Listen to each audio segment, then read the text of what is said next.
How do you make Tunisian knit stitches on the back of the work if you just have a single-ended hook? In this tutorial, I will show you how to make the reverse purl knit stitch, which is the opposite of the knit stitch that you can make with a single hook and working as you normally do, rows flat. You can also use this when working in the round, for example, when you make color work and you want to have the color work to be reversible.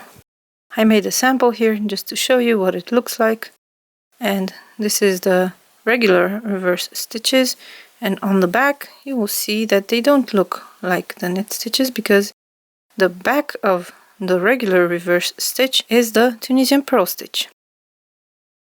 So if you want your work to be reversible, or if you want to create a very elastic ribbing on the edge of your projects, then you can follow this tutorial and learn how to make this stitch, and I will have a separate video in which I explore the ribbing that you can create with these stitches. Using this same swatch, I previously showed you how to make the Tunisian knit stitches, which you can see here, and I have 4 rows of Tunisian knit stitches, including the foundation row. And you can count that easily by going on the back of the work and counting these rows that are very thick. So we have 1, 2, 3, 4. Or on the front, we can count the V shapes. So we have 1, 2, 3, 4. So I will make 4 rows of Tunisian reverse purl knit stitches. Why are they called that? Because in Tunisian crochet, when you make a purl stitch, you bring the yarn to the front. So in this case, we will bring the yarn to the front. It's a reverse stitch because we make it on the back of the work, so it will look like the reverse of a stitch that is worked on the front. And also it's a knit stitch because we go between the 2 vertical bars of the stitch below. We yarn over and pick up a loop. That's all. So we have the yarn to the front. For the second stitch, we don't need to bring it to the front because it's already there. And then we go to the back of the work, we insert the hook between the 2 vertical bars, and we draw up a loop. If you want to look at the back of the work, you can also do that, but just keep the yarn to the front of the work and insert the hook between the 2 vertical bars. It's easier to just look at the front of the work and insert the hook. That's all it takes. It's much easier to make than other reverse stitches. And it's much easier, for example, than the reverse purl stitch, which is the opposite of the Tunisian simple stitch. Once the row is complete, we insert the hook behind the 2 vertical bars at the end of the row as we normally do. Pick up a loop, chain 1, and yarn over, pull through 2.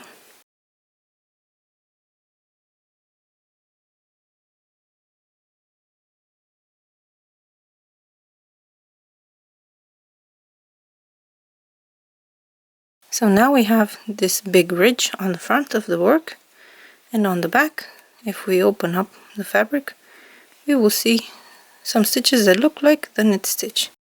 It's not super obvious yet, but once we make another row, you will start to see this.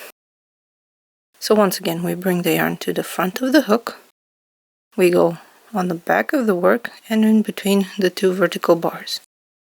We pick up a loop and we repeat this across.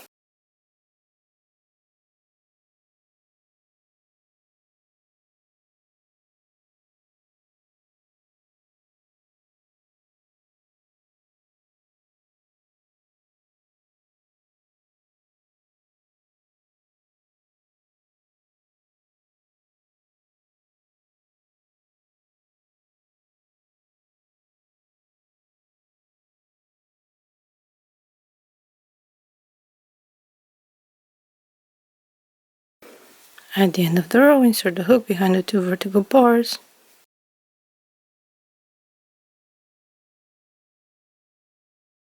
Pick up a loop, chain 1, and yarn over, pull through 2 to the beginning of the row.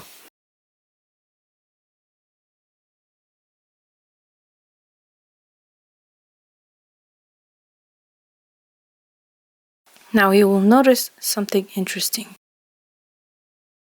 If you look at the work from the side, there is an S shape. That's because knit stitches want to curl towards the front because there is a lot of fabric on the back with the big ridges here. But here we have the ridges on the front, so the work curls towards the back.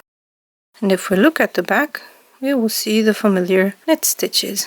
Maybe I should have made this in a different color so you can see them better. And that's it. You can continue like this, or you can alternate them to create patterns. For example, if you work in the round and you make a project that has knit stitches and Tunisian reverse stitches to create a nice texture on the front of the fabric. If you want to, you can use those to make the same nice texture on the back of the fabric.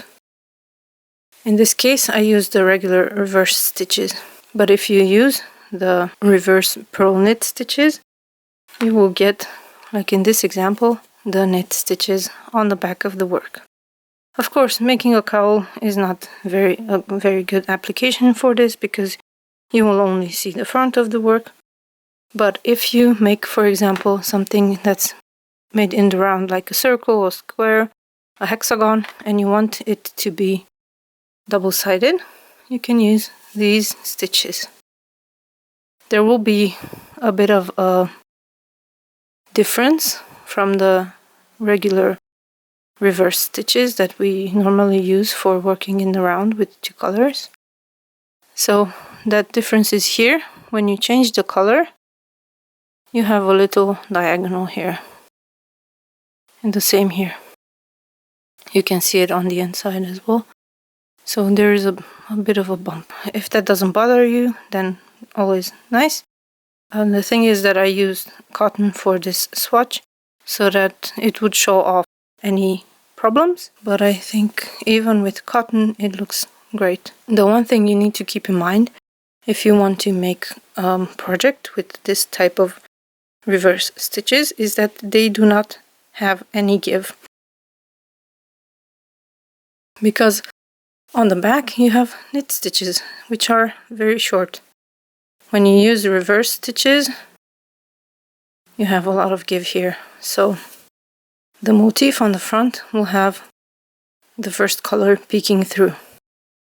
In the case of these reverse purl knit stitches, you don't have any of that. So there's no color showing through between the rows of reverse stitches. So I would recommend this for patterns where you have big chunky motifs like this, not for dainty lines.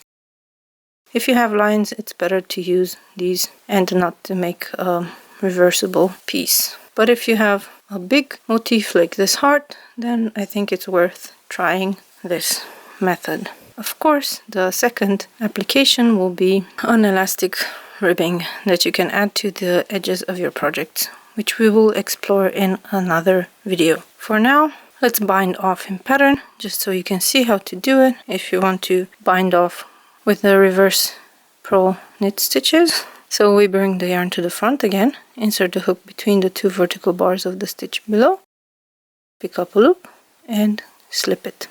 We repeat this.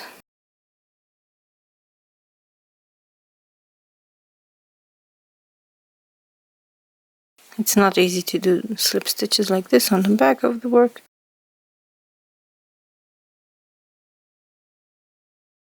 And in the last stitch, as usual, we go behind the two vertical bars and slip stitch. And this binds off the fabric in pattern. On the back of the work, you will see the knit stitches. So this is great if you want to make a reversible project and you don't have a double-ended hook, or you want to make more than one of the same row. For example, even if you use a double-ended hook and you want to make 4 rows of knit stitches and then 4 rows of knit stitches on the back, then you would make 1 row of knit stitches and then 1 row of reverse purl knit stitches, again a row of knit stitches, reverse purl knit, reverse purl knit, and I don't know why you would do that, but if you want to, you can do that. It's easier to just work with one hook and choose where you want to make the stitches facing towards you or facing towards the back. I hope this has been a useful video for you and that you will use these stitches in projects going forward. If you want to learn how to make more reverse stitches, I have 2 more tutorials on the channel on how to make the opposite of the Tunisian purl stitch and the opposite of the Tunisian simple stitch. So check those out, and if you like this video, please give it a thumbs up and subscribe to my emails and to the channel if you want to find out when I publish more tutorials. I thank you so much for watching, and I will see you soon. Bye!